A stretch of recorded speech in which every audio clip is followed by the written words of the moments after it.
भगवान की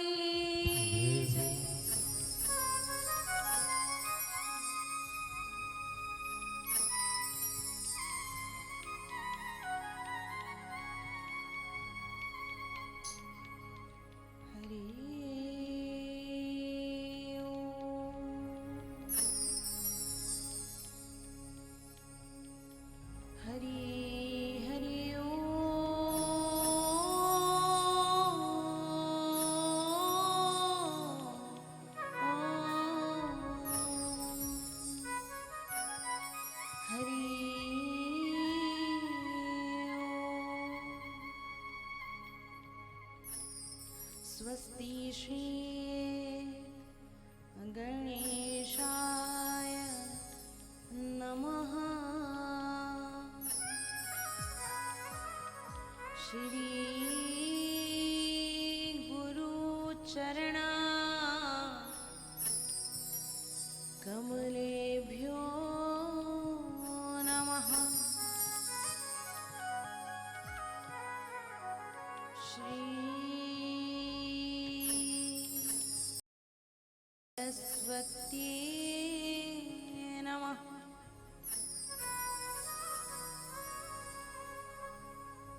वक्रतुंड महाकाय सूर्यकोटि समप्रभ निर्विघ्नं कुरु मे देव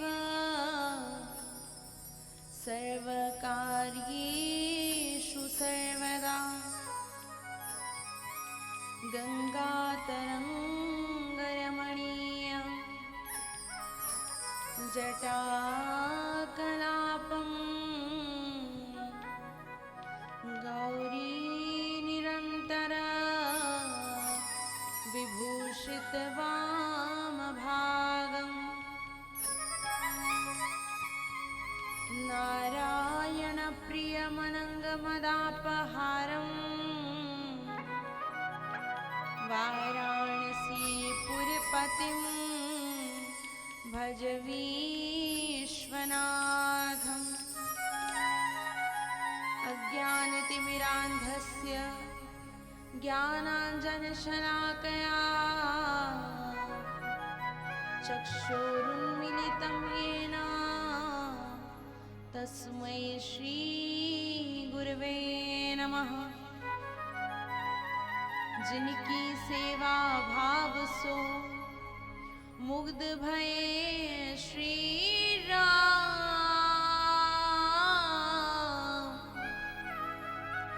ऐसे वीर हनुमान जी को मेरा बारंबार प्रणाम। सिया मांडवी उर्मिला श्रुति कीरति वरवाम चार सुमन चारे उरतन भुवनेश्वरी करता प्रणाम। कि तुलसीदास जी के पद कमल बारंबार मनावहूं गुण गावहूं रघुनाथ के तो हनुमत होत सहाय। जय जय श्री राधारमण जय जय नवल किशोर जय गोपी चित चोर प्रभु जय जय माखन चोर। आइए हनुमान विराजिए कथा होत तुम्हार। तुम सेवक हो राम के मैं चरणों की दास। लेत सदा सुध दीन की सहज दया के धाम। भुवनेश्वरी की ओर से सबको सीताराम सबको राधे श्याम। परात्पर अखिलेश्वर जगत नियंता जगदाधार अखंड नायक परमपिता परमेश्वर भगवान श्री राघवेंद्र सरकार वाणी में विराजमान मां शारदा, कालों के कालभूतनाथ बाबा महाकाल, प्रातः स्मरणीय, अर्चनीय, वंदनीय, पूजनीय सतगुरुदेव भगवान, परम पावन, कल्याणकारी भगवान का ही शब्दमय स्वरूप श्री रामचरितमानस, सभी के श्री चरणों में प्रणाम करते हुए दासी के आराध्य श्री बांके बिहारी लाल बाबा मनकामनेश्वर महादेव, जिनके पावन सानिध्य में बैठ कर के हम भगवान की यह मंगलमय कथा को श्रवण कर रहे हैं। आज तृतीय दिवस की यह मंगलमयी बेला, भगवान को खूब खूब धन्यवाद दीजिए, चरणों में प्रणाम करिए कि प्रभु आपकी अहेतु की कृपा से ही हमें यह सौभाग्य मिला है। गीता गंगा मदालसा के पद चिन्हों का अनुसरण करने वाली समस्त माताएं एवं बहनें, पिता तुल्य मेरे सभी बड़े बुजुर्ग, सभी को इस व्यासपीठ से बहुत बहुत धन्यवाद देती हूँ। समस्त कलाकार बंधु जो स्वधर्म की, ज्ञान की, प्रेम की गंगा में अपनी सेवा, अपना सहयोग प्रदान कर रहे हैं, उनको भी हृदय से बहुत बहुत धन्यवाद। साउंड वाले भैया को बहुत बहुत धन्यवाद, जिनके द्वारा यह कर्कश वाणी मधुर होकर के आप तक पहुंचती है। भक्ति कलश चैनल के माध्यम से आप सभी इस कथा को पुनः दोबारा कभी भी अपने मोबाइल में देख सकते हैं, और जितने भी लोग भक्ति कलश चैनल के माध्यम से इस मंगलमयी कथा को श्रवण कर रहे हैं, सभी को बहुत बहुत धन्यवाद। इस गांव के एवं अत्र तत्र सर्वत्र स्थान से पधारे सभी श्रोता वृंद भक्त, जो तन मन धन का सहयोग प्रदान करके इस मंगलमय आयोजन को सफल बनाने में अपना सहयोग प्रदान कर रहे हैं, अपनी सेवा दे रहे हैं, अपना धन पवित्र कर रहे हैं, क्योंकि धन भी महाराज बिना दान किए पवित्र नहीं हो सकता। उसकी भी तीन गति होगी, या तो आप परिवार के लिए संग्रह करोगे ना,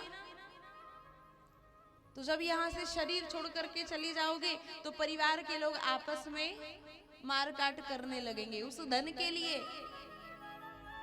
वही धन को अगर महाराज कहीं कथा में, कहीं भगवान के लिए, कहीं दान पुण्य में लगा दिया तो वही धन पवित्र हो जाएगा, आपकी सद्गति कराने वाला हो जाएगा। और महाराज वही धन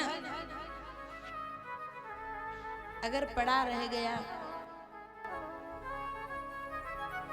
इतनी सारी महाराज हमने रजिस्ट्रियां करवा ली, दुकान की, मकान की, खूब सारा बैंक बैलेंस बना लिया, लेकिन जिस दिन ये आंखें बंद हो जाएगी ना, वो केवल कोरे कागज की तरह हो जाएगा।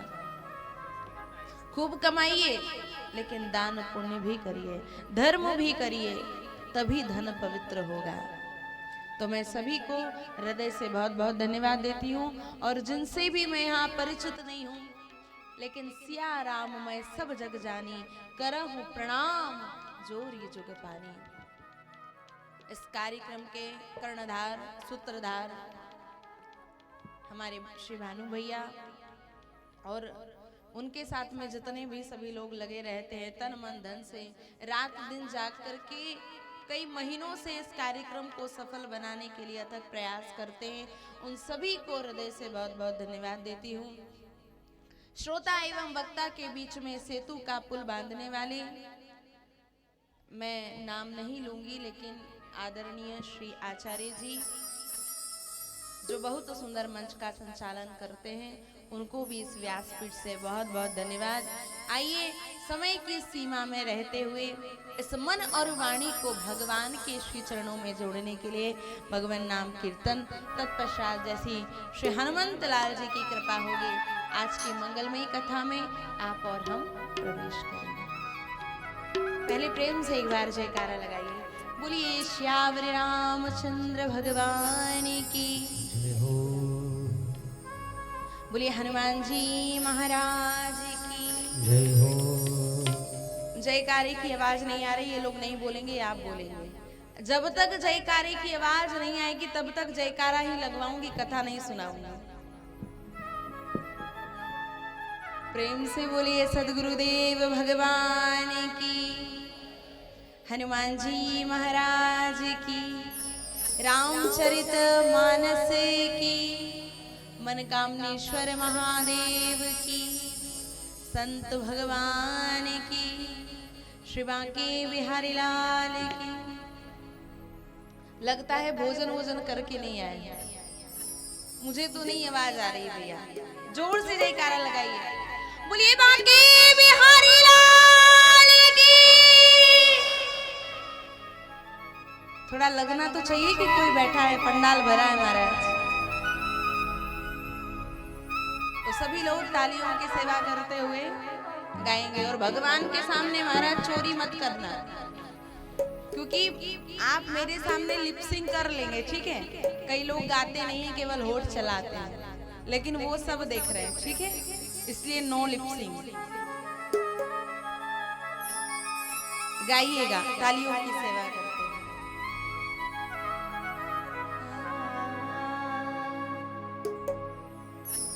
भगवान हम कुछ भी बने, लेकिन प्रेम से अगर भगवान को जपते हैं तो वो हमारे लिए कुछ भी बनने के लिए तैयार है।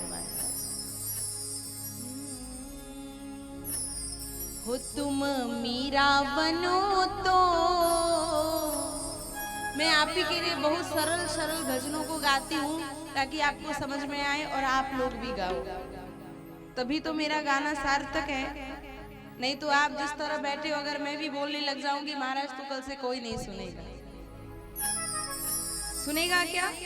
कोई नहीं सुनेगा। हो तुम मीरा बनो तो, तुम शबरी बनो तो, प्रभु आएंगे राम श्याम बन के। हो प्रभु, आप लोग गाएंगे। तुम मीरा बनो तो, तुम शबरी बनो तो, प्रभु आएंगे राम श्याम बन के। गाइए। इधर से भी लोग, आप सभी लोग गाइए। मैं कल देख रही थी इतनी तेज तेज गा रहे थे, लेकिन भैया मुझसे कुछ चिढ़ तो नहीं है कि मैं गाऊंगी तो आप लोग नहीं गाओगे, ऐसा तो नहीं है ना। मैं तो यही समझूंगी अगर आप लोग नहीं गाओगे तो, इसलिए जोर से गाइए। एक बार माताएं गाएंगी, उसके बाद एक बार आप लोग गाएंगे। तुम मीरा बनो तो, तुम शबरी बनो तो, प्रभु आएंगे राम श्याम बन के। जोर से गाइए जितनी ताकत हो।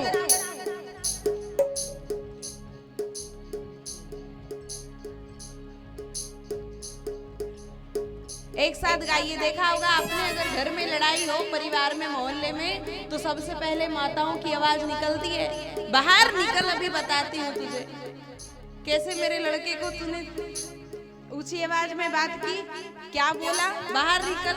और देखो अभी भगवान का भजन है तो आवाज नहीं निकली। मैं भगवान से शिकायत कर दूंगी आपकी कि महाराज देख लीजिए, आपने वाणी दी है लेकिन ये अपनी वाणी का सदुपयोग नहीं करते। उनसे पूछिए जिनके पास में वाणी नहीं है। एक बार विचार करिए, जिनके पास में वाणी नहीं है वो क्या करते होंगे। हमें तो भगवान ने बोलने के लिए वाणी दी है कि नहीं। जिनके हाथ नहीं है, एक बार उनसे पूछिए तो सही कि हाथ के बिना कितना काम रुकता होगा। कभी विचार किया है आपने? लेकिन हमें भगवान ने हाथ दिए तो हमें ताली बजाने में भी शर्म लगती है। थोड़ा दोनों हाथ ऊपर उठा के प्रेम और भाव से गाइए एक साथ। तुम मीरा बनो तो, तुम शबरी बनो तो, प्रभु आवेंगे राम श्याम बन के। मीरा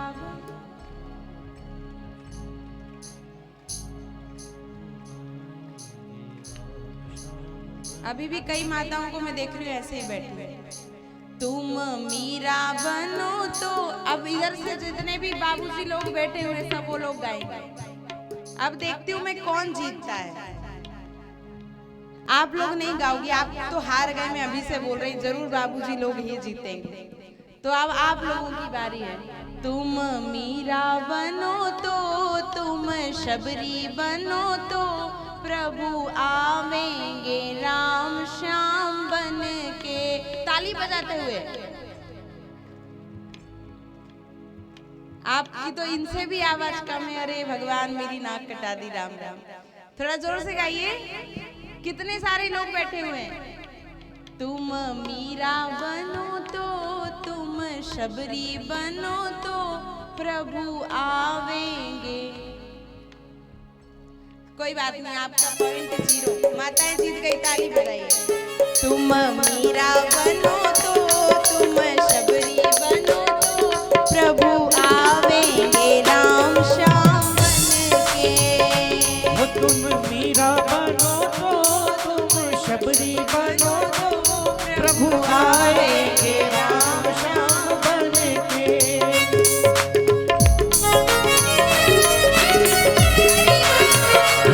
श्यामरी रामचंद्र भगवान की।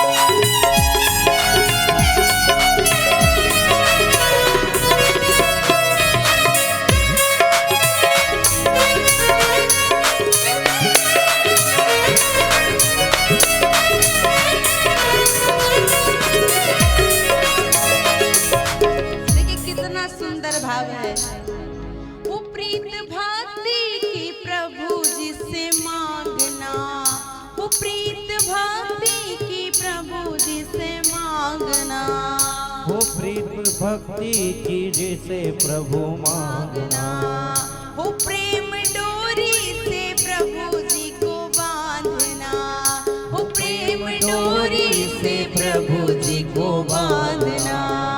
वो तुम सुदामा बनो तो, तुम केवट बनो तो, प्रभु आवेंगे राम श्याम बन के। वो तुम सुदामा बनो तो, तुम केवट बनो तो, प्रभु आवेंगे राम श्याम बन के। वो तुम मीरा बनो तो, तुम शबरी बनो तो, प्रभु आवेंगे राम श्याम बन के। वो प्रभु आएंगे राम श्याम बन के। तुम भक्ति प्रभु जी की करना, तुम भक्ति प्रभु जी की करना। हरि गुरु में भेद न रखना, हरि गुरु में भेद न रखना। वो तुम मीरा बनो तो, तुम शबरी बनो तो, प्रभु आवेंगे राम श्याम बन के।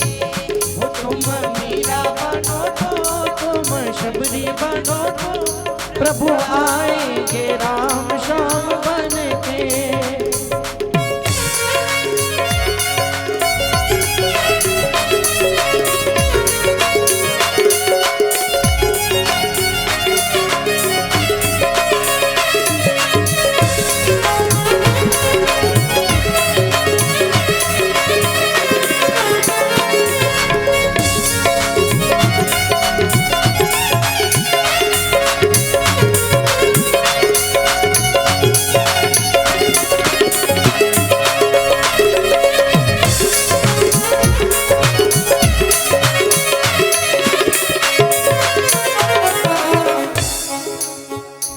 चाहे दुख में रहो चाहे सुख में, वो चाहे दुख में रहो चाहे सुख में, वो नाम हर पल प्रभु जी का हो मुख में, नाम हर पल प्रभु जी का हो मुख में। वो सूरदास बनो तो, तुलसीदास बनो तो, सूरदास बनो तो, तुलसीदास बनो तो, प्रभु आवेंगे राम श्याम बन के।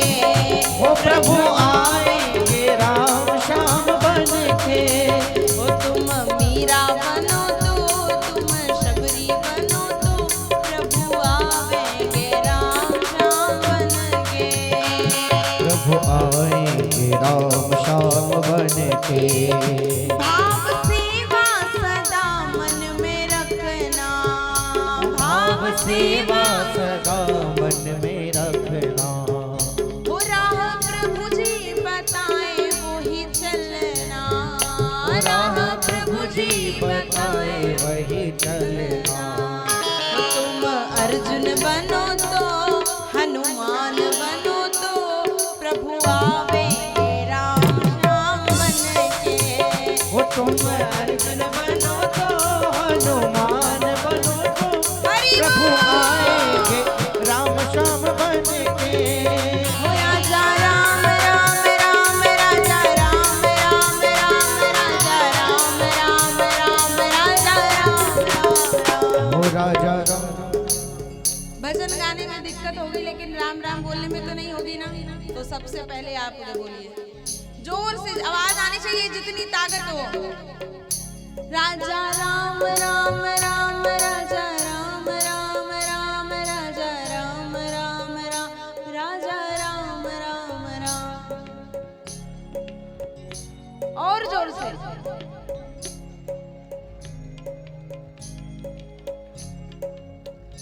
राजा राम राम राम राजा राम राम राम राजा राम राम राम राजा राम राम राम। आवाज आनी चाहिए जोर से।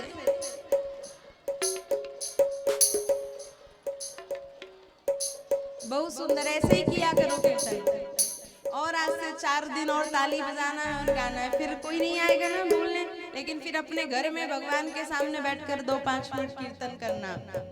हो राजा राम राम। एक बार दोनों हाथ ऊपर उठाइए, जिन जिनको भगवान ने हाथ दिए हो। पीछे तक जितने भी भाई लोग बैठे हैं, पंडाल में जितनी माताएं बैठी है जिनको भगवान ने हाथ दिए, एक बार पूरे पूरे हाथ ऊपर उठाना। जिनको हाथ दिए और जिनके नहीं हो महाराज उनकी कोई बात नहीं। दोनों हाथ एक बार ऊपर उठाइए और तालियां बजाते हुए। हो राजा राम राम राम राजा राम राम राम राजा राम राम राम राजा राम राम।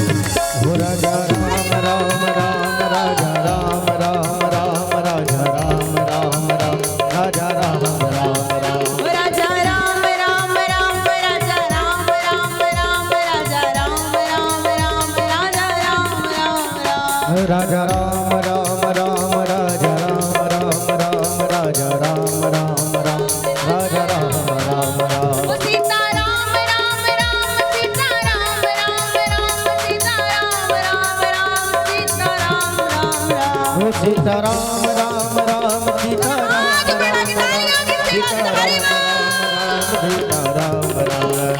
मेरे राम राम राम मेरे राम राम राम मेरे राम राम राम मेरे राम राम राम। हो राजा राम राम राम राम राम राजा राम राम राम मेरे राम राम। ओ राजा राम राम राम राजा राम राम राम राजा राम राम राजा राम राम राम राजा राम राम राम राजा राम राम राम राजा राम राम राम राजा राम राम। सीता राम राम राम सीता राम राम राम सीता राम राम राम सीता राम राम राम सीता राम राम राम सीता राम राम राम सीता राम राम राम सीता राम राम राम। राजा राम राम राम राजा राम राम राम राजा राम राम राम राजा राम राम। बोलिए श्याम रामचंद्र भगवान की जय हो। महाराज। जिनको जिनको नींद आ रही होगी सबकी नींद भाग गई होगी, सही है कि नहीं? प्रेम से बोलिए भक्तवत्सल भगवान की। आइए पुनः हृदय के पटकमल में विराजमान भगवान को प्रणाम करते हुए, सद्गुरुदेव भगवान को नमन करते हुए, आप सभी के हृदय में विराजमान भगवान को प्रणाम करते हुए आइए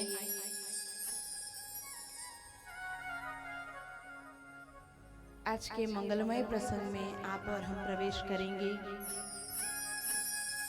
कल हमने श्रवण किया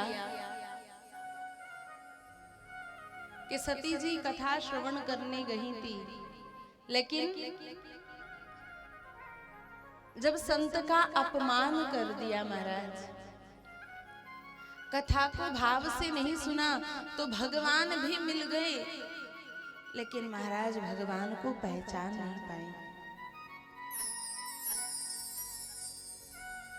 भगवान ने जय सच्चिदानंद कह करके जब प्रभु को प्रणाम किया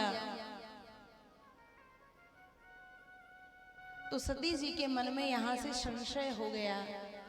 क्या संशय? कि भोलेनाथ तो खुद सच्चिदानंद है, लेकिन ये जय सच्चिदानंद कह करके महाराज किसको प्रणाम कर रहे हैं? और भोलेनाथ तो कभी झूठ भी नहीं बोलते, लेकिन प्रणाम किसको कर रहे हैं? तब वहां से आगे चले सती जी ने भगवान से पूछा, प्रभु आप प्रणाम किसको कर रहे थे? भगवान ने कहा, अरे देवी आपने देखा नहीं, अभी अभी भगवान जासु कथा कुंभज ऋषि गाई, भक्ति जासु मैं मुनि सुनाई, सोई मम इष्ट देव रघुवीरा, सेवत जाय सदा मुनि धीरा। अभी अभी जिनकी कथा हम सुनकर के आए, ये वही मेरे परमात्मा मेरे राम जी थे। सती जी ने कहा, अरे प्रभु वो कैसे भगवान हो गए?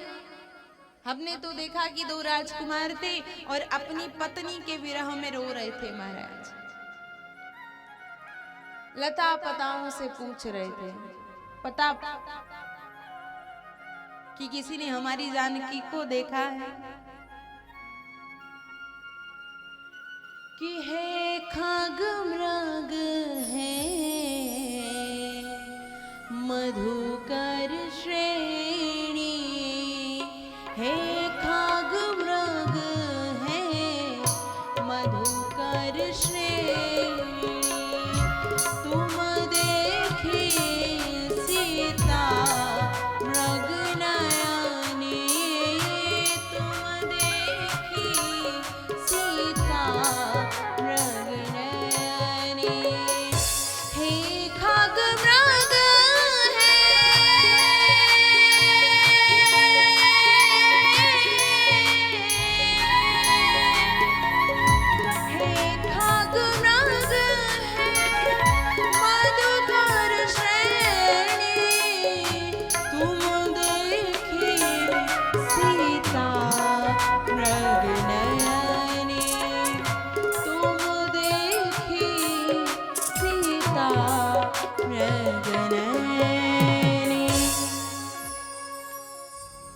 महाराज लता पताओं से पता पूछ रहे हैं। किसी ने कहा भगवान ने लता पताओं से पता पूछा तो क्या भगवान को पता मिल गया?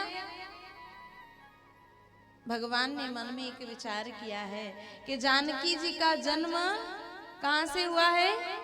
भूमि से, और वृक्षों का लता पताओं का जन्म भी भूमि से होता है। अगर आजकल कोई माता अगर कहीं बिना बताए घर छोड़ के चली जाए तो सबसे पहले मायके में फोन करोगे कि नहीं कि भैया तुम्हारी बहन आई है कि नहीं? उसके बाद में कहीं ढूंढना चालू करोगे। इसलिए भगवान ने सबसे पहले लता पताओं से, वृक्षों से महाराज पता पूछा। तो सती मैया ने कहा, अरे उनको क्या प्रणाम करना था, वो तो अपनी प्रिया के विरह में भटक रहे थे। भगवान ने बहुत समझाने का प्रयास किया है। आगे चलकर सती जी को संशय भी होता है। बिल्कुल संक्षेप में कहूंगी क्योंकि हम शिव विवाह बाद में करेंगे तो विस्तार से इस कथा को सुनेंगे। भगवान ने समझाया। सती मैया परीक्षा लेने गई और जब परीक्षा लेने के लिए जाती हैं तो उन्होंने मैया जानकी का वेश बनाया। भगवान ने ये देखा है, सती जी के संशय को दूर किया राम जी ने कि मैं ही भगवान हूँ, मैं ही राम हूँ। सती जी आई हैं, भगवान ने समझा दिया था कि वो परमात्मा है महाराज। लेकिन सती जी मानी नहीं। जब भगवान ने ध्यान किया और ध्यान में देखा कि इन्होंने मेरी माँ का रूप बनाया है, उसी समय भगवान ने ये प्रण कर लिया कि अब इस शरीर से सती जी से दोबारा संबंध नहीं हो सकता। महाराज सती जी का त्याग कर दिया। भगवान की 87,000 वर्ष की समाधि लग गई और जैसे ही भगवान की समाधि खुली है, यहाँ दक्ष प्रजापति के यहाँ पर यज्ञ होता है और भगवान को निमंत्रण नहीं दिया। सती जी जाना चाहती हैं क्योंकि महाराज बेटी हैं। भगवान ने कहा, अरे तुम्हारे पिताजी ने निमंत्रण नहीं दिया। बोले, अरे प्रभु आप क्या जाने कि यज्ञ में कितनी व्यस्तताएं होती हैं। हमारे पिता बहुत बड़ा यज्ञ कर रहे हैं और हम तो उनकी लाडली बेटी हैं, हमें बुलाया जरूर होगा, हमें निमंत्रण भी दिया होगा महाराज, लेकिन पहुंचने में कुछ विलंब हो गया होगा। भगवान ने बहुत समझाने का प्रयास किया, सती जी नहीं मानी है। अपने पिता के घर, दक्ष के घर गई हैं, वहां पर उनका बहुत अपमान होता है और इसी क्रोध में आकर के महाराज सती जी अपने शरीर का त्याग करती हैं। तत्पश्चात सती जी पुनः भगवान से प्रार्थना करती हैं कि सती मरता हरि सन बरु मांगा, जन्म जन्म शिव पद अनुरागा, कितहि कारण हिम गिरि ग्रह जाई, जनमी पार्वती तनु पाई। हमारा सती जी से पार्वती बन गई हैं, क्योंकि जब अपना शरीर त्यागा था तो भगवान से प्रार्थना की थी, हरि सती मरत हरि सन बर मांगा। एक बर मांगा था कि प्रभु मैं जब भी जन्म लूं भगवान शिव के चरणों में मेरा अनुराग हो, मेरा प्रेम हो। और इसी इच्छा से सती जी का जन्म यही कारण हिमगिरी रजाई, हिमाचल जी महाराज के यहाँ होता है। नारद जी ने नाम रखा उमा, अंबिका, भवानी, पार्वती। पार्वती जी पुनः भगवान को पाने के लिए तपस्या करती हैं, भगवान से विवाह होता है और इनके यहाँ पर 2 पुत्र का जन्म होता है, गणपति जी और कार्तिकेय जी। कार्तिकेय जी के द्वारा तारकासुर नामक राक्षस का वध होता है। तत्पश्चात आज महाराज भगवान ने सुंदर श्रृंगार किया है। तो गोस्वामी जी ने लिखा कि आज मेरे प्रभु ने जो कई समय से जो जटाएं बिखरी हुई थी, अमंगल वेश था, आज भोलेनाथ ने सुंदर वेश बनाया है, सुंदर श्रृंगार किया।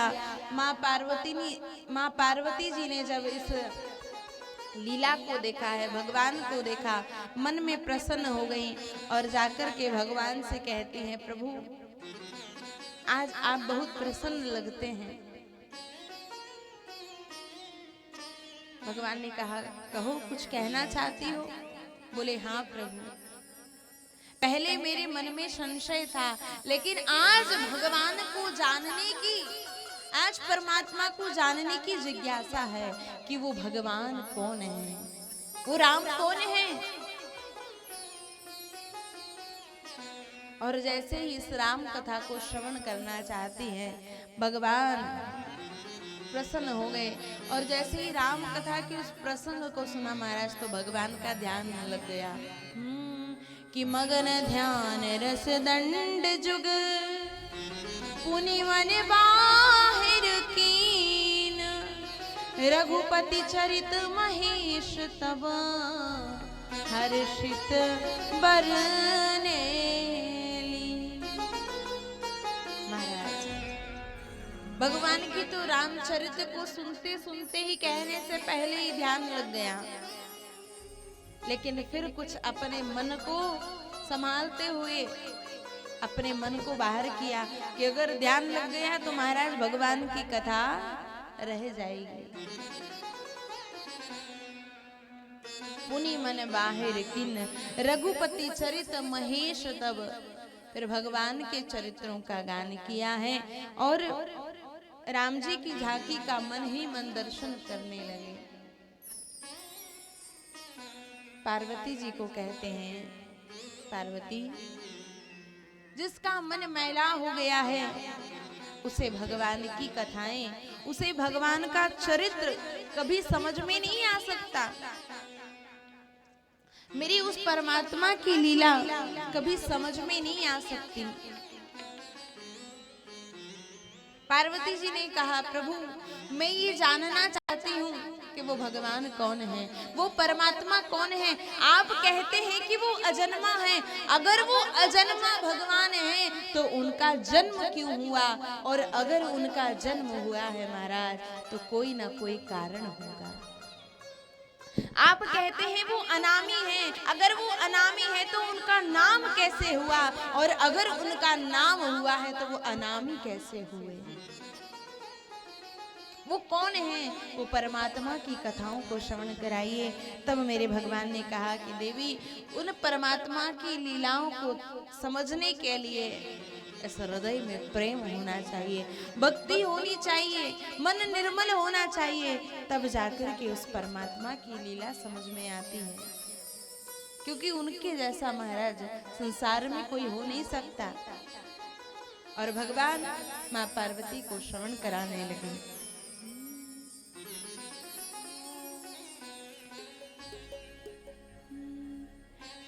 कि बिनु पद चलाही सुनई बिनु काना, कर बिनु करम कराई दीनाना।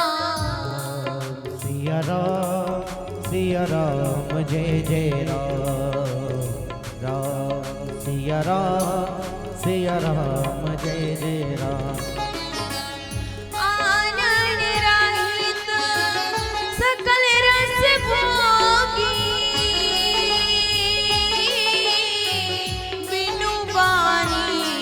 भक्ता बड़ जोगी, राम सिया राम जय जय राम, राम।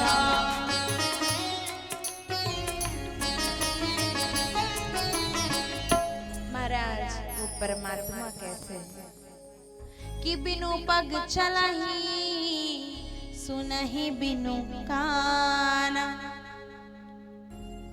महाराज बिना पैरों के भी वो चलते हैं। कैसे चलते हैं महाराज? भक्तों के पैर से, संतों के पैर से। तभी संत की आगमन की महिमा है, उनके आगमन से घर पावन हो जाता है। तभी तो लोग कहते हैं महाराज एक बार मेरे घर में कदम रख दीजिए, मेरा घर पावन हो जाए। क्योंकि उनके पैरों से भगवान चलते हैं महाराज, बिना पैरों से चलने वाले हैं। और सुने ही बिनु काना, भगवान बिना कानों के भी सुनते हैं। एक छोटी से छोटी चींटी, उसकी आवाज भी परमात्मा तक जाती है। और एक बड़े से बड़ा हाथी कितना बड़ा होता है, उसकी आवाज भी परमात्मा तक जाती है। जब भगवान राम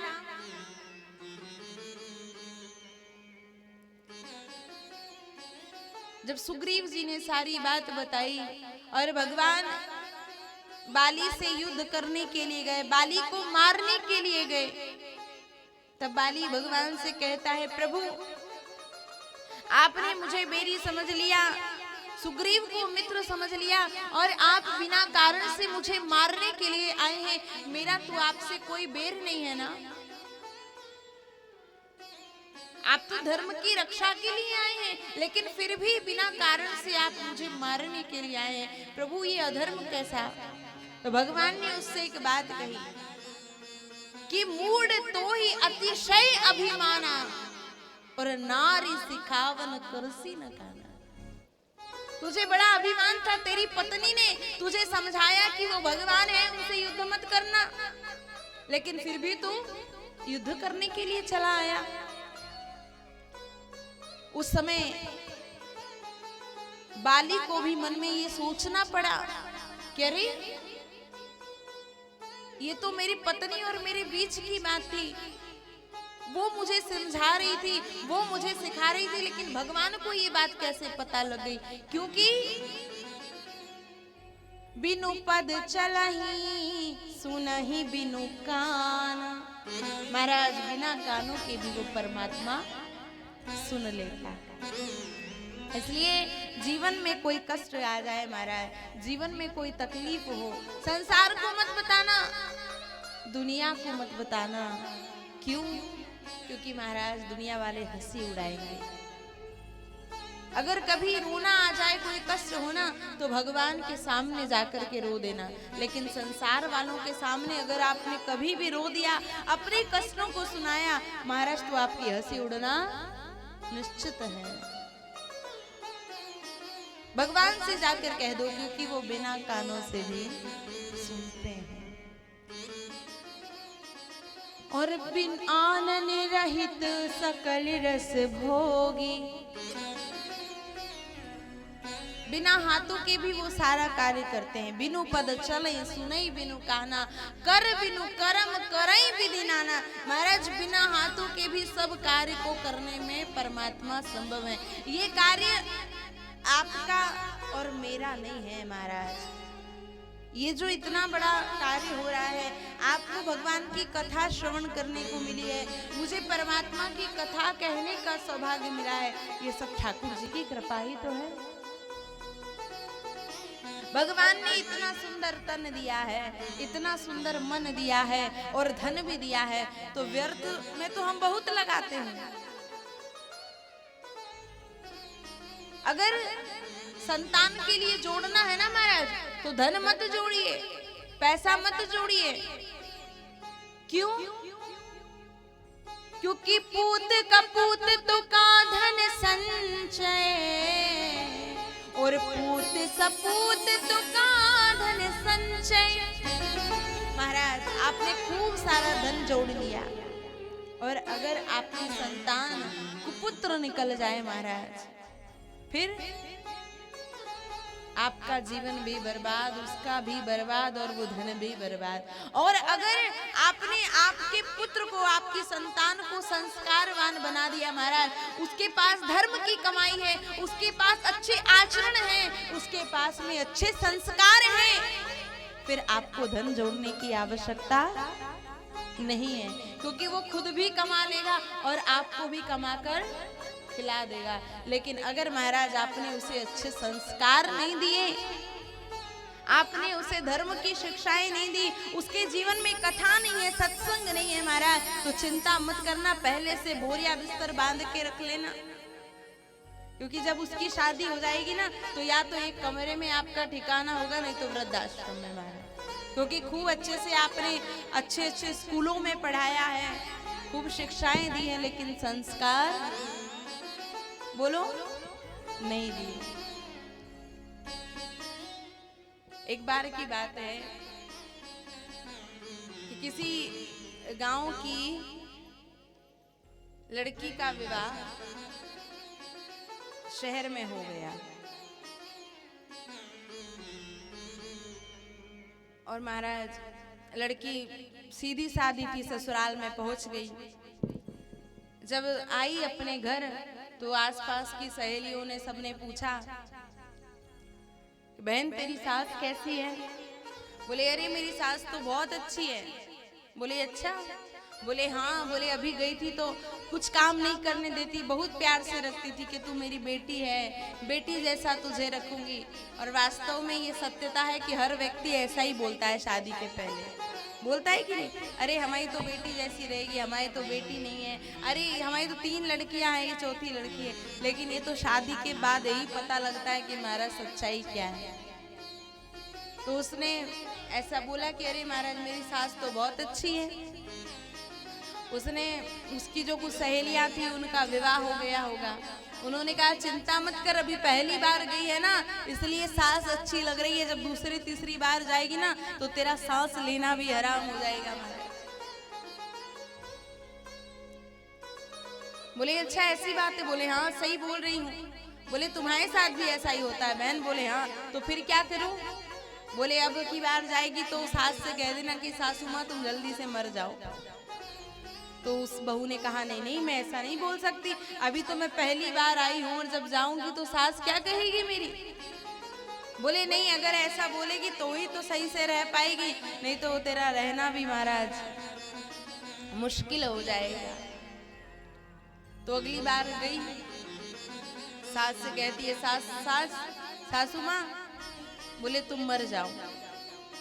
सास ने कहा हे राम, ये बहू आई है कि चुड़ैल आई है कि मुझसे कहती है कि सास तुम मर जाओ। लेकिन सास कुछ समझदार थी, पढ़ी लिखी थी। उसने कहा बेटा क्या बात है, कोई तकलीफ है मुझसे, कोई परेशानी है? बोले नहीं सासू माँ, बस आप तुम मर जाओ, बस और कुछ नहीं। देखिए समझदारी भी जीवन में बहुत कुछ काम कर जाती है। तो सास ने बोले बेटा कोई बात नहीं है, मेरा तो बुढ़ापा है, मेरी एक इच्छा थी कि मेरे घर में बहू आ जाए, अब बहू आ गई है, अब तो मुझे मरना ही है। तो बोले कब मरोगी? बोले बस एक इच्छा और है कि घर में पोता हो जाए, उसका मुंह देख लूं महाराज, फिर तो मरना ही है। अब महाराज पोता भी हो गया। फिर बहू ने कहा अरे सासू माँ, अब तो मुंह देख ही लियो, अब क्यों नहीं मरो, अब तो मर जाओ। फिर सासू माँ ने कहा बेटा बस एक इच्छा हो रही, थोड़ा सा इसको लाड़ प्यार कर लूं, ये थोड़ा पढ़ने लग जाए, स्कूल जाने लग जाए, थोड़ी इसकी देख संभाल कर लूं, बस फिर तो मरना ही है। अब स्कूल भी जाने लगा महाराज। 4 साल में एडमिशन होता तो 2.5 साल में ही एडमिशन करा दिया स्कूल में कि जल्दी से मर जाए सासू माँ। तो स्कूल जाने लगा, उसकी सेवा करने लगी। अब धीरे धीरे वो बड़ा होने लगा। बोले सासू माँ अब तो लाड़ प्यार कर लिया, अब तो सब कुछ देख लिया, अब तो मर जाओ। अब सासू माँ ने कहा कि नहीं, बस एक इच्छा और है कि बेटा थोड़ा सा बड़ा हो जाए, इसका ब्याह हो जाए, बस फिर तो मैं मर ही जाऊंगी, अब फिर मेरी कोई इच्छा नहीं है महाराज। अब क्या हुआ, बेटा धीरे धीरे बड़ा हुआ। अब महाराज जैसे ही 14-15 साल का हुआ तो गुस्से में वो बहू की सास कब मरेगी उसको सम्मेलन में ले गई और एक लंगड़ी काड़ी लड़की देख करके उसका विवाह कर दिया, सिर्फ किस लिए कि सासू माँ जल्दी मर जाए। अब तो महाराज ले करके उस बहू का हाथ पकड़ा और जल्दी से घर लाई और कहती ओ सासू माँ, अब बहू आ गई है, इसकी आरती करो और जल्दी से मर जाओ। अब बहू रानी अंदर आई। अब सासू माँ तो समझदार थी। सासू माँ ने कहा बेटा, बोले हाँ अब पहले ये बताओ कि अब कब मरना है, अब तो बहू भी आ गई और तुम्हारे लिए बहू लेकर के आई हूँ। तो सासू माँ ने कहा बेटा कोई बात नहीं, अब तो मरना ही है। और सबसे अच्छी एक बात उसने ये कही, बोले सुन, तू भी सास और मैं भी सास, उठा टाट पट्टी चल मरेंगे दोनों साथ। अब तो मैं भी सास बन गई, मैं तो बन गई और तू भी सास बन गई, इसलिए अब दोनों साथ में ही मरेंगे। तो महाराज संसार में विचित्र विचित्र तरह के लोग हैं, विचित्र विचित्र तरह का व्यवहार है, लेकिन हमारे जीवन में ये आ जाए कि भगवान ही सब कुछ है। तो संसार में अगर मन कभी दुखी हो, कोई परेशानी हो, कोई कष्ट हो, तो जाकर के भगवान को सुना देना, क्योंकि इस दुनिया में महाराज केवल भगवान ही ऐसे हैं जो हमारा साथ देते हैं, बाकी तो संसार में कोई भी हमारा साथ देने वाला नहीं।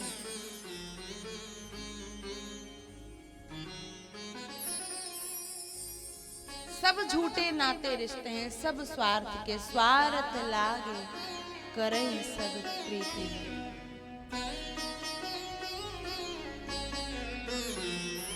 कसमे वादी प्यार वफा सब बातें हैं, बातों का क्या, कोई किसी का नहीं, ये झूठे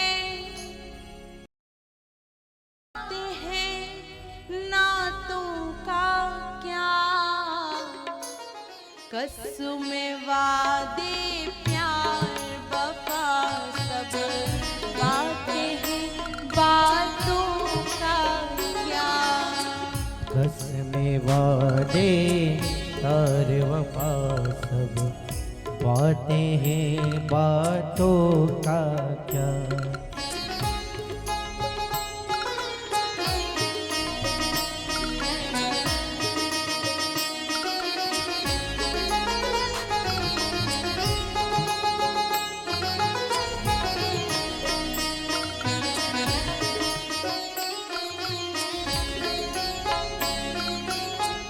होगा मसीहा सामने तेरे, फिर भी न तू कुछ कर पाएगा। होगा मसीहा सामने तेरे, फिर ना तू कुछ कर पाए। महाराज एक समय ऐसा आता है कि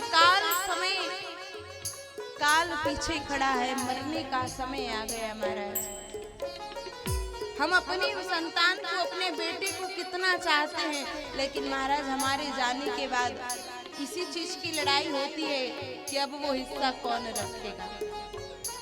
जिस बेटे को हम इतना चाहते हैं, अगर थोड़ी देर लेट हो जाए महाराज, डेड बॉडी पड़ी रहे, तो वही बेटा कहता है कि जल्दी ले चलो। होगा मसीहा सामने तेरे, फिर भी न तू बच पाएगा। होगा मसीहा सामने तेरे, फिर भी न तू बच पाएगा। तेरा अपना खून ही आखिर तुझ में आग लगाएगा।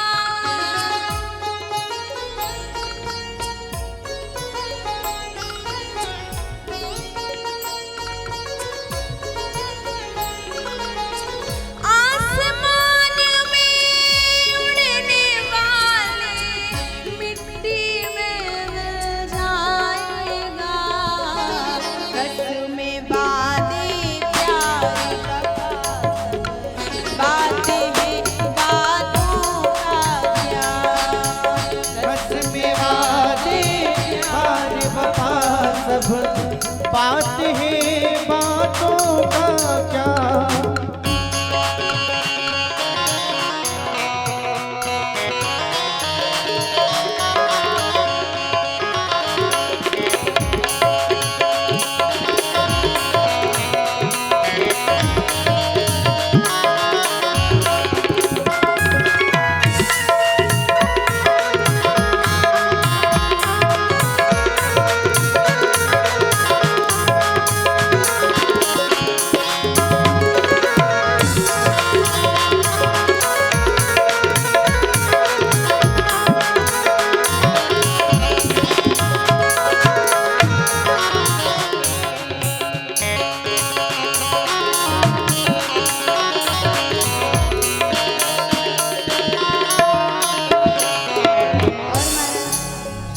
संसार के लोग, अगर हमारे पास खूब पैसा है, अगर हमारे पास खूब सुख है, तो वो हमारे साथ में रहेंगे।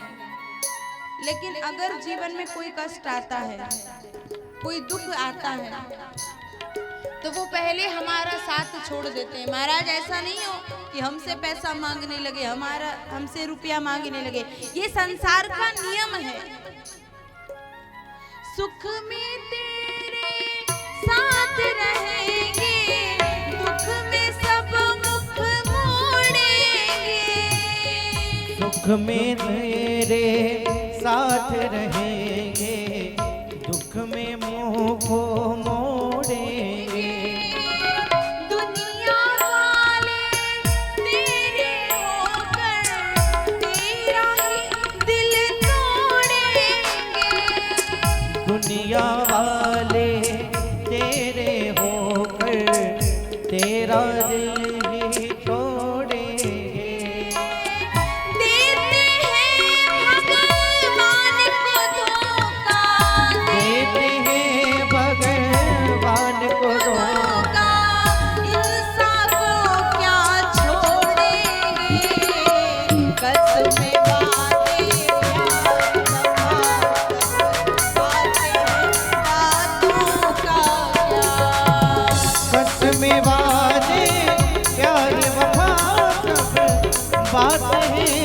बातों का क्या। महाराज केवल भगवान का ही एक रिश्ता सच्चा है, चाहे दुख में उनको पुकारो, चाहे सुख में, लेकिन भगवान कभी भी हमारा साथ नहीं छोड़ते हैं।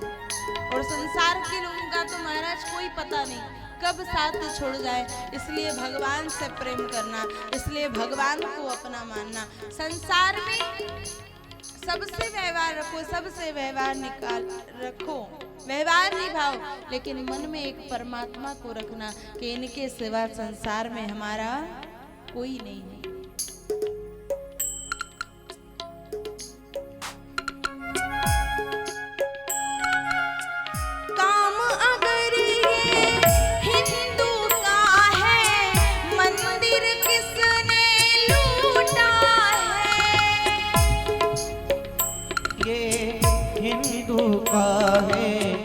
मंदिर किसने लूटा है। मुस्लिम का है काम अगर ये खुदा का घर क्यों टूटा है। मुस्लिम का काम अगर है खुदा का घर क्यों टूटा है। जिस मजहब में जायज ये है, जिस मजहब में शायद ये है, वो मजहब तो झूठा है। कसम वादे प्यार वफा सब बातें बातों का क्या। कसम वादे प्यार वफा सब बातें बातों का क्या। कोई किसी का नहीं झूठे, कोई किसी का नहीं ये झूठे। ना दे ना दूंगा क्या। कसम वादे प्यार वफा सब बातें बातों का क्या। बातें बातों का क्या, बातें बातों का क्या। एक हमारी संस्कृति है, भारतीय संस्कृति, जो सबसे प्रेम करना सिखाती है, जो सबको समान भाव से रहना सिखाती है।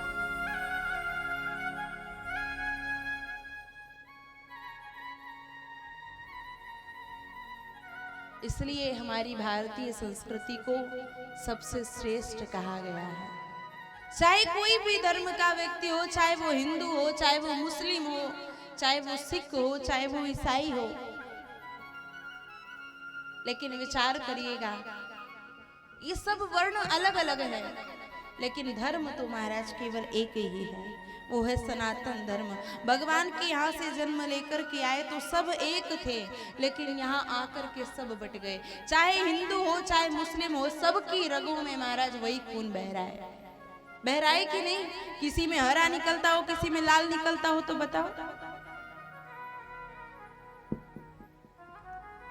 हॉस्पिटल में कई बार अगर खून की कमी हो जाती है तो पता रहता है कि हमको कि वो हिंदू का खून है कि महाराज मुस्लिम का खून है, बताओ? रहता है, लेकिन चढ़ा दिया जाता है। तो महाराज वो धर्म हम क्यों आपस में बैर करें? जब पिछली बार आए थे तो महाराज राम मंदिर के लिए कुछ नहीं था, लेकिन इस बार भगवान श्री राम जी का मंदिर का निर्माण महाराज चालू हो गया है। उसकी सबको महाराज बहुत बहुत बधाई। तो भगवान बिना कानों के भी सब कुछ सुनते हैं और बिना हाथों के भी महाराज सब कुछ कार्य करते हैं। ये कितना बड़ा परमार्थ का कार्य है।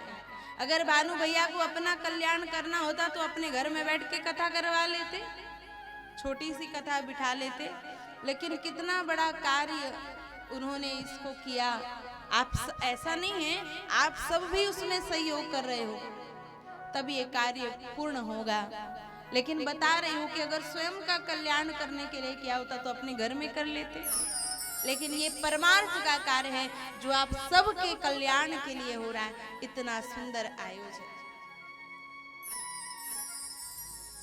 तो कर बिनु करमा करहि विधि नाना। जब भगवान ने धनुष को तोड़ दिया महाराज, परशुराम जी आ गए और परशुराम जी को मन में शंका हुई कि ये भगवान नहीं है। तो परशुराम जी ने भगवान से कहा, राम जी से, कि अगर आप भगवान हैं तो महाराज मेरे धनुष पे प्रत्यंचा चढ़ाकर बता दीजिए। जब इतना कहा तो देखते देखते ही परशुराम जी का धनुष राम जी के पास आ गया। देखते ही देखते महाराज प्रत्यंचा चढ़ गई, समझ भी नहीं पाए कैसे हुआ।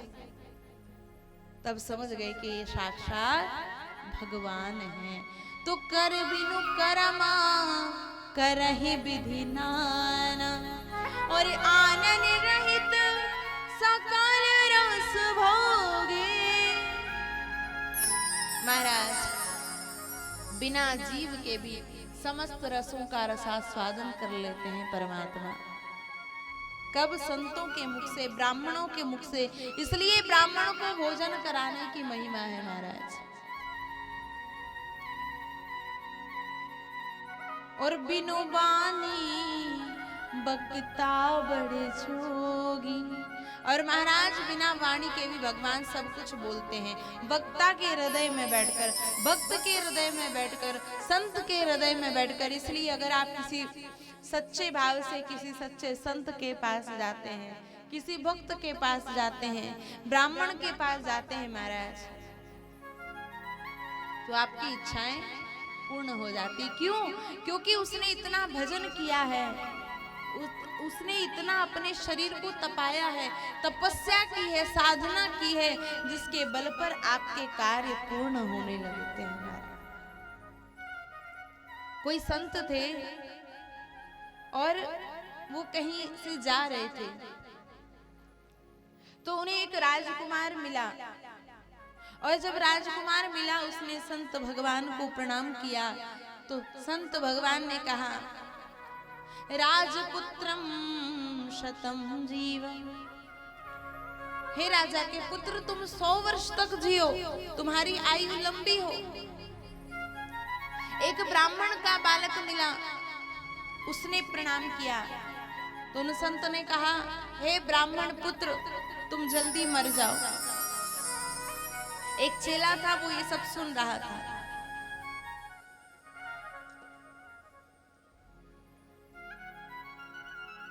आगे चले तो एक बहलिया मिला, उसने प्रणाम किया। तो संत ने कहा, तुम जियो भी मत और मरो भी मत। थोड़ा और आगे चले तो एक संत मिले, उन संत ने प्रणाम किया। तो वो संत ने आशीर्वाद दिया कि महाराज, जियो या मरो ये आपकी मर्जी है। तो वो जो शिष्य चल रहा था, उसने संत भगवान से कहा, बोले महाराज ये बताइए, जो राजा का पुत्र मिला वो पैसे वाला था, तो आपने उसको कहा कि 100 वर्ष तक जियो, ऐसा क्यों? और एक गरीब ब्राह्मण का बालक मिला, तो आपने उसे कह दिया कि तुम जल्दी मर जाओ। संत भगवान ने कहा, नहीं, वो जो राजा का बेटा है, उसका पिता बहुत धर्म करने वाला है, बहुत दान पुण्य करने वाला है, परोपकारी है। इसलिए अगर ये राजा का पुत्र 100 वर्ष तक जिएगा तो ये भी बहुत धर्म करेगा, परोपकार करेगा। इसलिए मैंने इसे 100 वर्ष जीने का आशीर्वाद दिया। और बोले वो ब्राह्मण बालक, उसको आपने क्यों कहा कि जल्दी मर जाओ? तो उन संत ने कहा कि अरे तुम क्या समझते हो, ब्राह्मण का जीवन कोई खाने पीने, सोने, उठने, बैठने के लिए, गप शप करने के लिए नहीं मिला है महाराज। फिर बोले तपस्या करने के लिए, साधना करने के लिए, भजन करने के लिए मिला है। आज हमने अपना कर्म छोड़ दिया, लेकिन आज जो इंटरकास्ट के लोग हैं वो ब्राह्मण का कर्म करने लगे महाराज। जो क्षत्रियों का कर्म है वो ब्राह्मण करने लगा। हमें यही नहीं पता कि हमारा कर्म क्या है।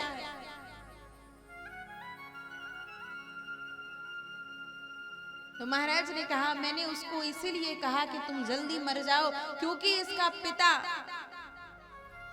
बड़ी आषाढ़ जेठ की गर्मी में महाराज पंच अग्नि को तपता है।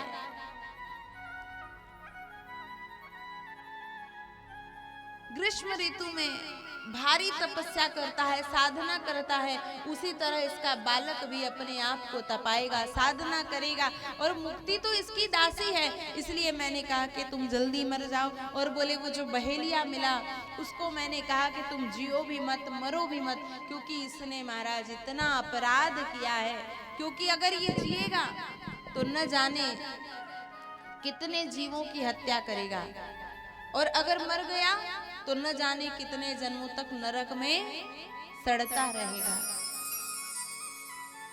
और जो संत को आशीर्वाद दिया तो बोले महाराज, जिन संत ने भक्ति की है, जिन्होंने भगवान का दर्शन कर लिया महाराज, मुक्ति तो उनकी दासी है, चाहे वो जिए चाहे वो मर जाएं, इससे उनको कोई फर्क नहीं पड़ता, वो तो मुक्त आत्मा होते हैं।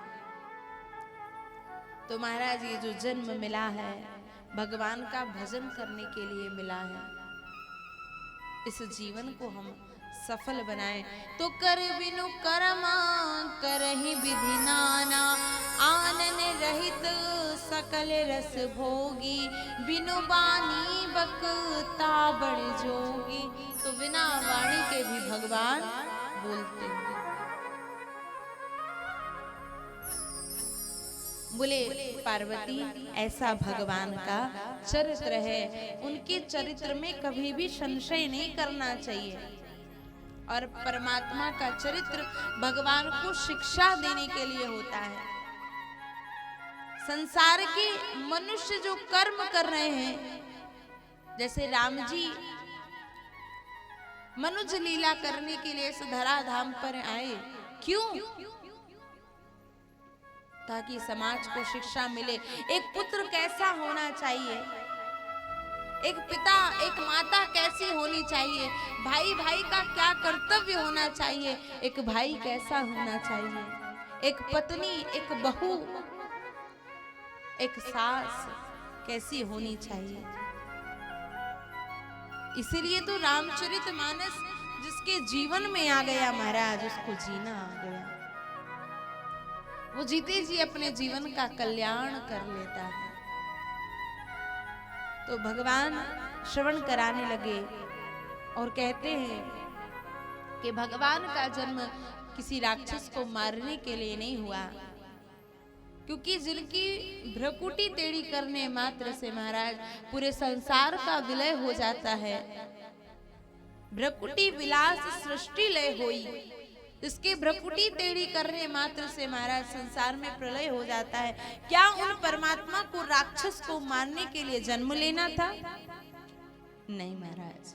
फिर भक्तों को सुख देने के लिए, भक्तों की इच्छाएं पूर्ति करने के लिए महाराज, समाज को शिक्षा देने के लिए मेरे परमात्मा जन्म लेकर के आए। साधु संतों की रक्षा के लिए, गो ब्राह्मण की रक्षा के लिए मेरे परमात्मा ने जन्म लिया है। और भगवान ने कहा, देवी भगवान की लीलाएं, भगवान के चरित्र बहुत सुंदर हैं। मैं इस वाणी से पूर्ण चरित्र का गान नहीं कर सकता, लेकिन अगर मेरे परमात्मा, जो तुम्हारा प्रश्न है, अगर मेरे परमात्मा अवतार लेकर के आए हैं महाराज, तो इसके विभिन्न कारण हैं। कि राम जन्म के हेतु अनेका, राम जन्म के हेतु अनेका, परम विचित्र एक ते एका। राम जन्म के हेतु अनेका, परम विचित्र एक ते एका। राम जन्म के हेतु अनेका, परम विचित्र एक ते एका। राम जन्म के हेतु अनेका, परम विचित्र एक ते एका। द्वारपाल हरि के प्रिय दो, जय और विजय जान सबको। श्राप ते दूनौ भाई, तामस असुर देह तिन पाई। श्री राम जय जय राम, श्री राम जय राम, जय जय राम, श्री राम जय राम, जय जय राम, श्री राम जय राम, जय जय राम। तो भगवान श्रवण कराने लगे कि राम जन्म के हेतु अनेका, और परम विचित्र एक का। भगवान के जन्म के बहुत सुंदर सुंदर कारण हैं। आप लोग भी ध्यान से सुनेंगे और अपने जीवन में उनका अनुसरण करेंगे। कथाएं मनन करने के लिए, कथाएं कितनी सुन लीजिए महाराज, लेकिन अगर जीवन में परिवर्तन नहीं आया, स्वभाव में परिवर्तन नहीं आया, मन से काम क्रोध लोभ मोह मात्सर्य अहंकार नहीं गया महाराज, फिर क्या मतलब? अगर कथा को सुनकर के जीवन में शिक्षा नहीं आई, हम तो कितना ही पढ़े लिखे हो जाए महाराज, कितनी ही डिग्रियां हमारे पास हो, लेकिन फिर भी हम अनपढ़ हैं। क्योंकि विद्या विनयम ददाती, विद्या झुकना सिखाती है महाराज, सिखाती है कि नहीं?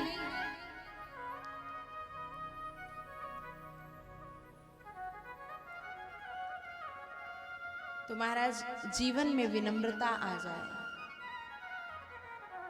झुकता तो वही है जिसमें जान होती है, झुकता तो वही है जिसमें जान होती है महाराज, और अकड़ तो मुर्दे की पहचान होती है। अगर कोई संत मिल रहा है, कोई ब्राह्मण मिल रहा है, तो चरणों में झुक जाइए, प्रणाम करिए। नहीं तो आपने एक मुर्दे को देखा होगा महाराज कैसे पड़ा रहता है, वो तो प्रणाम नहीं कर सकता, वो तो नहीं कुछ भी कर सकता है। लेकिन अगर हमें भगवान ने जीवन दिया है, हाथ पैर दिए हैं, अगर हमें कोई संत दिख जाए, कोई हमें ब्राह्मण दिख जाए, कोई हमसे बड़ा दिख जाए, पूजनीय दिख जाए, तो हम चरणों में झुक जाएं, निवेदन करें, प्रणाम करें। नहीं तो महाराज ये शरीर कब काम आएगा? बोलिए।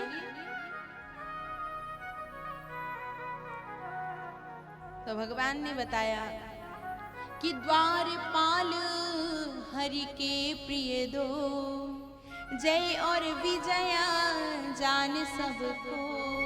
भगवान श्री विष्णु हरि के दो पार्षद थे, जय और विजय। विप्र श्राप ते दोनों भाई, तामस असुर देह तिन पाई।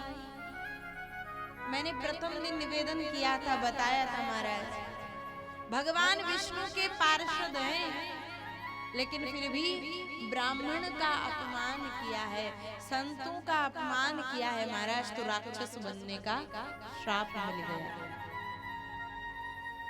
इसलिए अगर आपसे नहीं बनता है महाराज तो दूर से राम राम करिए, लेकिन हमें किसी ने भी ये अधिकार नहीं दिया कि हम किसी की निंदा करें, किसी को गलत शब्द कहें, किसी का अपराध कहें, किसी को ऐसे शब्द कहें कि उसे बुरा लगे, उसका मन दुखे।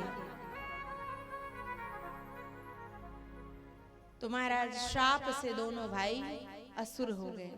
तो आइए एक बार सनक सनंदन सनातन सनत कुमार ये चारों ऋषि को भगवान से मिलने की इच्छा हुई। भगवान श्री विष्णु का दर्शन करने के लिए महाराज बैकुंठ में पहुंच गए। जब बैकुंठ में जा रहे थे तो द्वारपाल खड़े थे। द्वारपालों ने महाराज रोक दिया, कहां जा रहे हैं? बोले भगवान श्री हरि का दर्शन करने के लिए। बोले अरे जब हम खड़े हैं, हम द्वारपाल हैं, तो हमारी बिना अनुमति के आप अंदर कैसे जा सकते हैं? हजारों वर्ष की लंबी आयु है महाराज, लेकिन दिखने में बालक के समान लगते हैं, कभी इनका बुढ़ापा नहीं आता। अब जब बालक समझ के उन द्वारपालों ने महाराज कुछ कह दिया, कुछ कटु शब्द कह दिए, कुछ अपराध कर दिया, और जब महाराज इनको क्रोध आया तो इन्होंने श्राप दे दिया और श्राप दे करके कहा, अरे तुम इतने ऊपर इतनी ऊंचाई में रहते हो, भगवान के पार्षद हो, भगवान के द्वार पर रहते हो, लेकिन अगर फिर भी तुम्हें संत की पहचान नहीं है, तुम्हें भक्त की पहचान नहीं है, तो जाओ हम तुम्हें श्राप देते हैं कि तुम राक्षस बन जाओ। अब महाराज भगवान के पार्षद थे, चरणों में गिड़गिड़ाने लगे, रोने लगे, प्रार्थना करने लगे, महाराज अपराध क्षमा करें, हमसे अपराध हो गया, हम पहचान नहीं पाए। इतने में भगवान पहुंच गए। भगवान ने कहा, क्या हुआ? संतों से भगवान पूछने लगे, प्रभु मुझे बुला लिया होता, आपने आने का कष्ट क्यों किया? संतों की महाराज इतनी महिमा है, भक्तों की इतनी महिमा है, क्योंकि भक्त बड़े भगवान के और छोटे हैं भगवान कि सेतु बांध रघुपति गए, लांघ गए हनुमान, लांघ गए हनुमान, लांघ गए हनुमान। राम जी को तो पुल बनाकर महाराज सेतु पर जाना पड़ा, लेकिन हनुमान जी तो लांघ गए हनुमान, इतना बड़ा पुल लांघ गए महाराज, इतना बड़ा सेतु लांघ कर चले गए। ये भक्तों की महिमा है, ये संतों की महिमा है।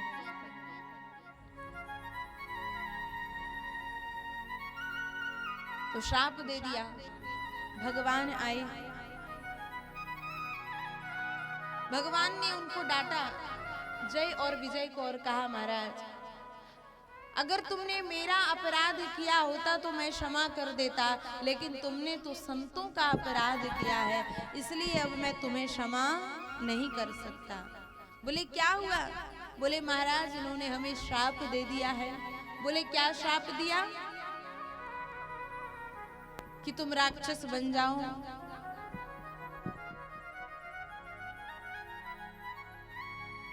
तब भगवान ने कहा कि महाराज ये मेरे द्वारपाल हैं, आपसे मैं प्रार्थना करता हूँ, निवेदन करता हूँ कि कुछ कृपा कर दीजिए। भगवान कह रहे तुम लक्ष्मी का भी अगर अपराध कर देते तो मैं तुम्हें क्षमा कर देता, लेकिन तुमने तो संतों का अपमान किया। बोले क्या करें फिर? बोले प्रभु मैं आपसे प्रार्थना करता हूँ, ये मेरे द्वारपाल रहे हैं, इन्होंने मेरी बहुत सेवा की है। तो फिर संतों ने कहा कि एक उपाय हो सकता है, अगर ये आपसे 7 जन्म तक दूर रहे तो मृत्यु लोक में भक्त बन करके जा सकते हैं, और अगर ये राक्षस बन के रहना चाहते हैं तो ये 3 जन्म तक मृत्यु लोक में रहेंगे, उसके बाद पुनः आ जाएंगे। द्वारपालों ने राक्षस बनना स्वीकार किया कि हमें भक्त नहीं बनना है, क्योंकि हमें प्रभु से 7 जन्मों तक दूर रहना पड़ेगा, इसलिए हम 3 जन्म तक केवल दूर रह सकते हैं। भगवान ने कहा जब तुमने मेरे लिए राक्षस बनना स्वीकार किया है तो मैं भी तुम्हें आशीर्वाद देता हूँ कि तुम जब जब जन्म लेकर के राक्षस बनोगे, तुम्हारा उद्धार करने के लिए मैं स्वयं अवतार लेकर के आऊंगा। प्रेम से बोलिए भक्तवत्सल भगवान की। ये भगवान की कृपा है। वही द्वारपाल जय और विजय जब हिरण्याक्ष और हिरण्यकश्यपु बने, तब मेरे प्रभु वराह अवतार लेकर के, नरसिंह अवतार लेकर के इस धरा धाम पर आए। वही शिशुपाल और दंतवक्र बने, तब मेरे प्रभु कृष्ण अवतार लेकर के आए। और वही जय और विजय जब रावण और कुंभकर्ण बने, तब मेरे प्रभु को राम अवतार लेकर के आना पड़ा। ये मेरे भगवान की विशेषता है कि आप चाहे जैसे भी आ जाइए, इतना दयालु स्वभाव है उनका कि महाराज आप जैसे हो, आपको वैसे मेरे परमात्मा स्वीकार कर लेंगे। इसलिए भगवान ने कहा कि मैं तो हूँ संतन को दास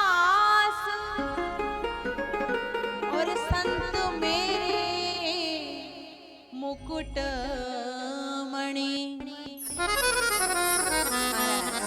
मैं तो संतों का दास हूँ, इसलिए कभी भी हमसे किसी संत का अपराध न हो जाए, इस बात का ध्यान रखें। इसलिए एक बार एक कल्प में मेरे भगवान के अवतार का ये कारण बना, और दूसरे कल्प में एक कल्प सुर देखि दुखारे, समर जलंधर सन सब हारे। समय हो चुका है और मुझे लगता है लंबी लिस्ट है सूचनाओं की, इसलिए समय की परिधि में रहते हुए मैं अपनी वाणी को यहीं विराम दूंगी।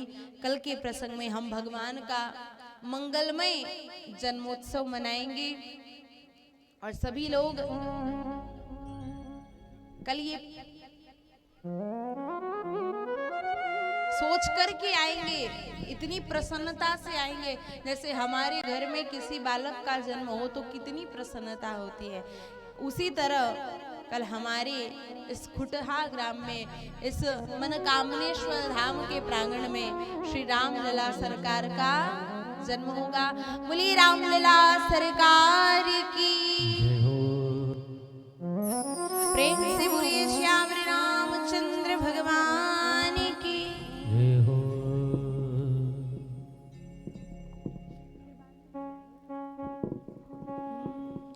आइए अपनी वाणी को यही विराम देते हुए दोबारा भगवान का नाम, तत्पश्चात फिर आगे के लिए हम प्रस्थान करेंगे।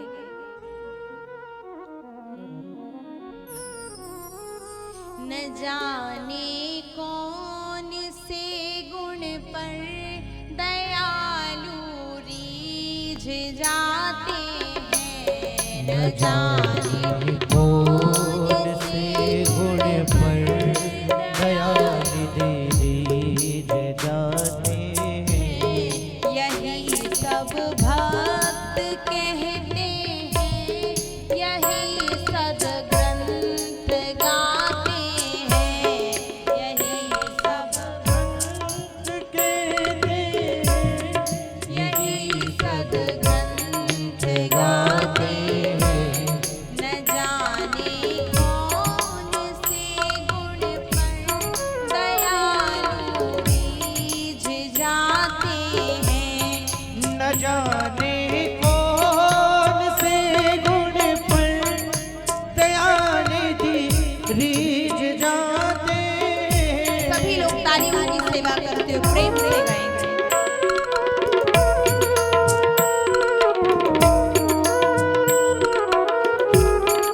हरि बोल, भक्त वत्सल भगवान की।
प्रभु आप हमेशा खड़े क्यों रहते हैं?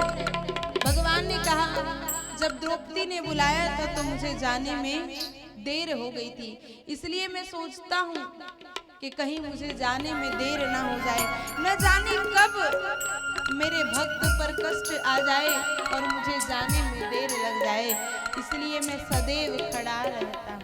कितने दयालु हैं मेरे भगवान। न रोए वन गमन में वो पिता की वेदनाओं पर, न रोए वन गमन में वो पिता की वेदनाओं पर, गीत को गोद में लेकर प्रभु आंसू बहाते हैं, गीत को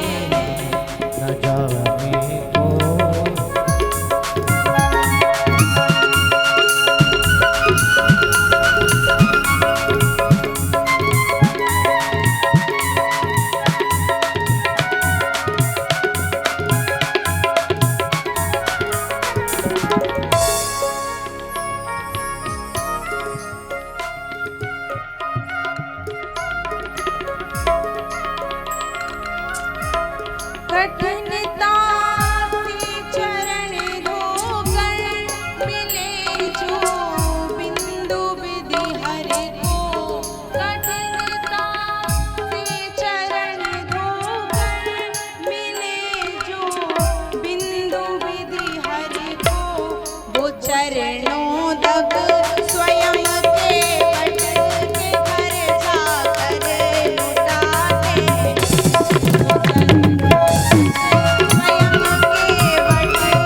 घर जाकर लुटाते हैं,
बोलिए भक्तवत्सल भगवान की जय हो। प्रेम से बोलिए सच्चिदानंद घन भगवान की, लीला बिहारी भगवान की। प्रेमियों, जीव को तादात्म्य स्थिति में स्थापित करने का कार्य संत का होता है, और वो संत मनोरंजन का एक स्वरूप नहीं बल्कि परमात्मा के दीदार का एक वास्तविक सोपान होता है, जिसके माध्यम से हम परमात्मा से एकीकृत करने में सक्षम हो सकते हैं, पात्रता प्राप्त कर सकते हैं। अभी अभी आपने उज्जैन से पदार्पण की हुई सम्माननीय भुवनेश्वरी जी के मुखारबिंदु के माध्यम से बड़ी प्रांजल कथा का अनुसरण हमने किया। प्रेमियों, जीव क्या है, ब्रह्म क्या है, इसकी विशेषता, हम किस स्थिति में हैं, हम हैं क्या, स्थिति प्रज्ञस्य का भाषा समाधिस्तस्य केशव, स्थिति किम प्रभाषेत किम आशीत ब्रजेत किम, हमारा मूल्यांकन क्या है? हम जीव हैं कि पंडित हैं कि डॉक्टर हैं कि दर्जी हैं कि इंजीनियर हैं? हम इसी परिभ्रमण में इसी भ्रम के परिभ्रमण में परिधि में हम चकोरवत घूम रहे हैं।